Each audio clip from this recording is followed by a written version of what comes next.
Hello and welcome to the channel, and I'm here for a ranking video for you guys, and man, this is going to be a fun one. For this video, I'll be ranking all of the Spider-Man films. Now, I've been a massive Spider-Man fan for many years, definitely over a decade. I want to say around 2007 was when I started to become a really big Spider-Man fan. This was, of course, back in the Spider-Man 3 era, back when that movie came out. And when that movie came out, I will admit that I did like it.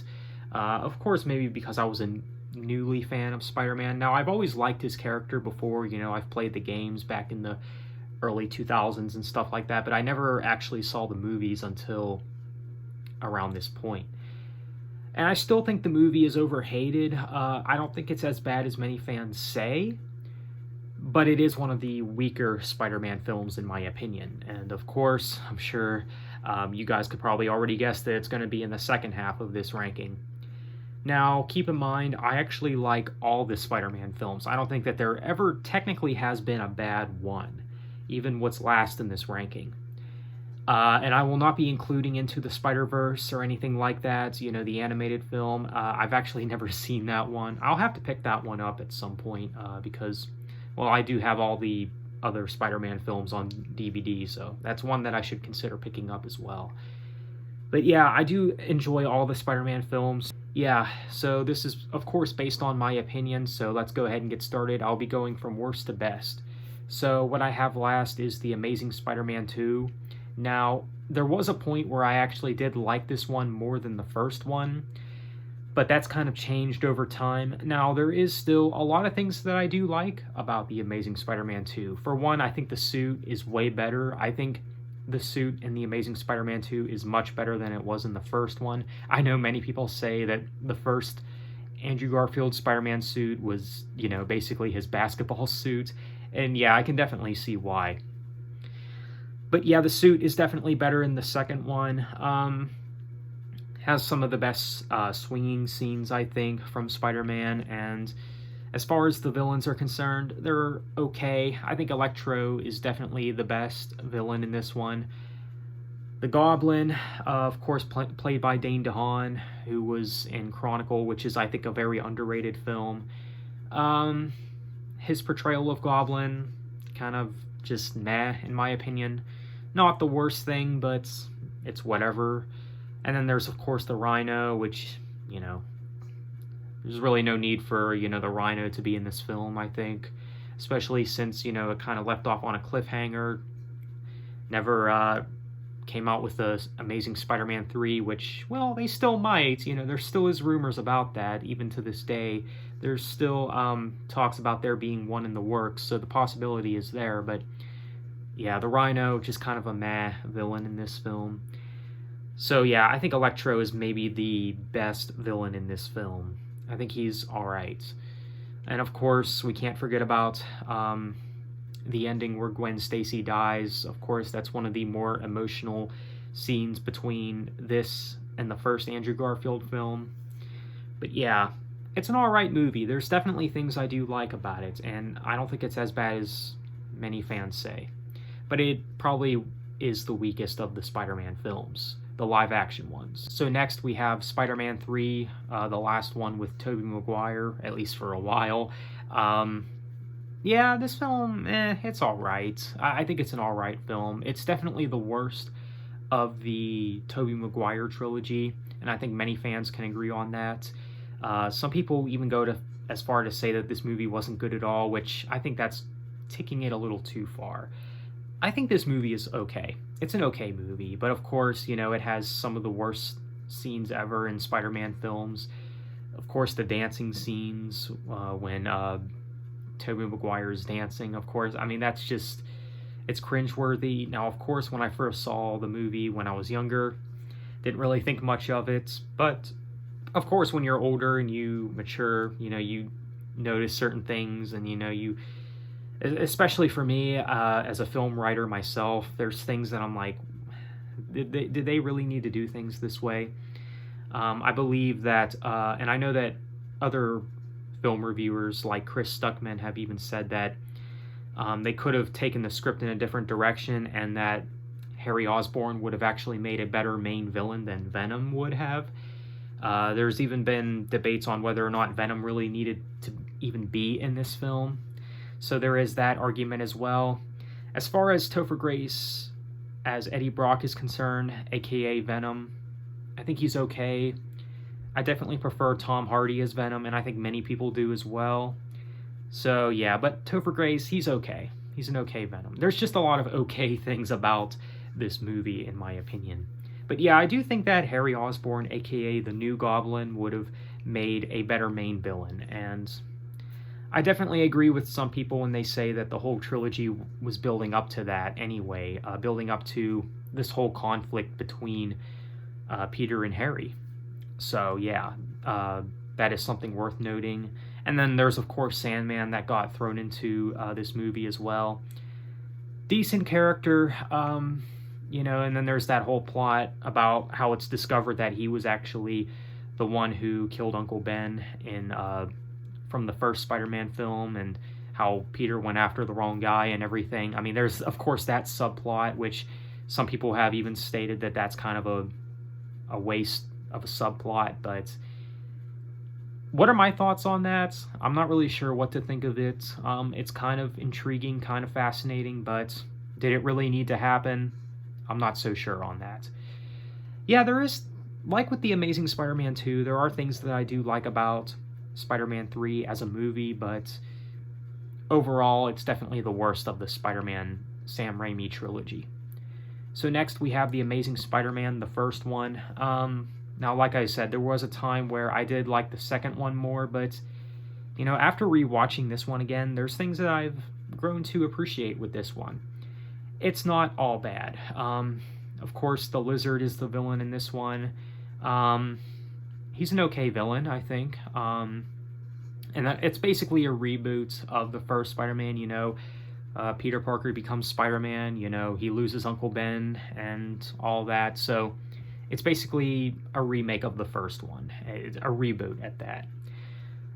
Definitely not as well done as Tobey Maguire's version is, but it's still not bad by any means. So yeah, not really much to say about this one. It's basically just another origin story, but it's not bad. I think it's done decently.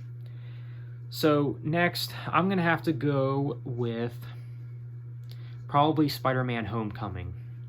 Of course, the first one with Tom Holland, but he made his debut, I think it was a Captain America film he's made his debut in. I could be wrong, but of course you can let me know in the comments. But, you know, I've actually really grown to have a liking for Tom Holland's Spider-Man films, and his character and his role as Spider-Man in particular. I think he does a good job as Spider-Man, and I think many people can agree on that. You know, when it comes to the debate on who is really the best Spider-Man out of the three, it's really hard for me to decide these days, because I really like all of them. I like all three Spider-Men. Yeah, this is a good movie, I think. Now, one of my main complaints with this, with basically the Tom Holland trilogy for the longest time, was it never really felt like Spider-Man. Like, these films never really felt like Spider-Man films. It basically just seemed like Avengers films, basically. Like, for the longest time, I was not too crazy about this whole team up, you know, how he's in the same universe as Iron Man, and, you know, all these things. Like, it could never just be just Spider-Man, like the Tobey Maguire and the Andrew Garfield ones. That's one of the things that I was not crazy about for the longest time. But I've grown to have a liking towards these films, and I understand why they did things the way that they did them. And I know that they wanted to have a Spider-Man for the MCU. Yeah, Tony Stark, aka Iron Man, is in this one, and I know that everyone's kind of going crazy over that. I remember when this film came out, people were saying that it was, you know, the best Spider-Man in years, which technically has been. I think for its time, it was. Yeah, it's pretty good, I think. Of course, Michael Keaton as the Vulture in this one. Very cool to see the Vulture in a Spider-Man film, because, well, for those who don't know, before Spider-Man 4 got canceled, the fourth Tobey Maguire one, I believe Vulture was actually supposed to be the villain in that. So it is nice to see that the Vulture is finally in a Spider-Man film, so yeah. But yeah, I believe that the directors actually wanted to make this one pretty close to an indie film. Like, they wanted to make Homecoming in the style of an indie film, which, when I saw it, I can definitely see that a little bit. Kind of interesting, but yeah. Homecoming, I think it's pretty good. But it is probably my least favorite of the Tom Holland trilogy. Next, I'm going to have to go with Far From Home, the second one with Tom Holland. In my opinion, it's definitely an improvement from the first Tom Holland movie, Homecoming. I do like this one. Definitely one of the better Spider-Man films, I think. Mysterio is the villain in this one. I can't remember the actor's name. I want to say his name is Jack Gyllenhaal or something like that, if I even got the name right. He plays Quentin Beck, aka Mysterio, in this one. Mysterio, I've always been intrigued by his character, even before this film, and I'm glad that they also made a Spider-Man film with Mysterio, and it's just cool to see what they could do with the Mysterio in a Spider-Man film, especially with all the illusion aspects that are, you know, within this film and in his character, especially the part where, you know, Tom Holland's Peter Parker tries to meet up with Nick Fury, and then crap hits the fan, and, you know, he gets trapped in this world or whatever, and all this illusion.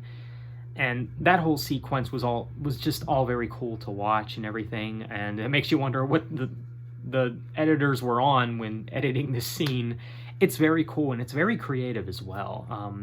Even as an editor myself, that's something that I do got to give credit where credit is due. It's very fun to watch, very cool and creative. And the story, very intriguing. Of course, this is the one that took place right before No Way Home. I believe it takes place directly right before No Way Home, to be exact. Very interesting film, very good one, I'd say. Next, now, these next few films, my top three, very hard to rank. Very hard to rank, in my opinion. Number 2 and number 3 honestly do go back and forth for me. At number 3, I'm going to have to go with the first Spider-Man film. The first Spider-Man film with Tobey Maguire from 2002. It's hard to believe this movie is 20 years old at this point. It's still great. Obviously a classic. Now, obviously, there are things about this film that haven't aged very well, such as Green Goblin's costume. And yeah, it's kind of got that cheesy superhero theme going on in this film, like, oh, you know, he's fighting crime and all that. It has a lot of that in this film, which, you know, is very much of its time. You know, it's not overly complicated like a lot of Marvel films and a lot of superhero films in general of today. And that's one of the things that I do appreciate about this film, which, again, some people might say has not really aged as well, but I still think it's a great film, and I think if you're a Spider-Man fan, you have to admit that this is a great movie. It definitely is. Probably one of the best Spider-Man films. Of course, Tobey Maguire's debut as Spider-Man, and I think a lot of people kind of critique these films because, well, there's a lot of fans that do say that he's still the best Spider-Man because, ooh, nostalgia or whatever. Like I said, for me, it's still very difficult to choose a favorite Spider-Man actor because I think they're all great. They're all really great. So yeah, the first Spider-Man film, definitely great.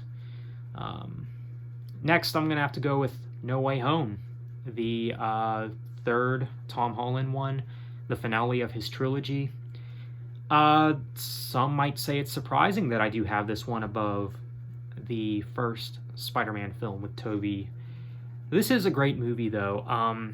It's done, obviously, very, very well.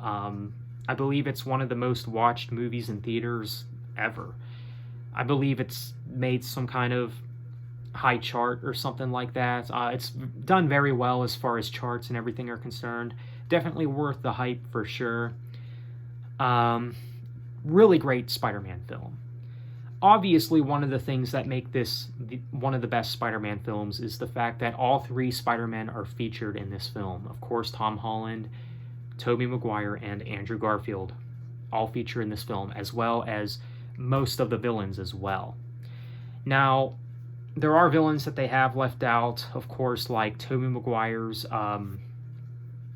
universe with Venom. Of course, I'm sure that has a lot to do with the MCU Venom, and I'm sure they don't want to make things confusing there. There are some villains, again, that they have left out. Why wasn't James Franco's Harry Osborn in this one as well? Good question right there, but not a big deal for me. But of course, you know, you have iconic villains from both Tobey and Andrew's universes, like, of course, the original Goblin, Doc Ock, Sandman, the Lizard, and Electro. I mean, I think they all did a phenomenal job, and just to see these three Spider-Man team up is just fantastic to watch. It's just really well done. Even the emotional scenes are really fantastic as well. You know, the whole sequence where Tom Holland is fighting the Goblin in the apartment scene, just really fun to watch. Maybe one of my favorite Spider-Man scenes ever. But yeah, really great film, definitely worth the hype. Definitely one of the best Spider-Man films. So that only leaves one left, and my favorite Spider-Man film has got to be Spider-Man 2. This is a favorite for many people. It's a fan favorite. Of course, this second one with Tobey Maguire. Probably one of the greatest superhero movies of all time as well. And I know I'm not alone on that either, because I know that many people have said the same thing as well. Definitely a great film. Of course, Doc Ock is the villain, and maybe the best villain of his trilogy.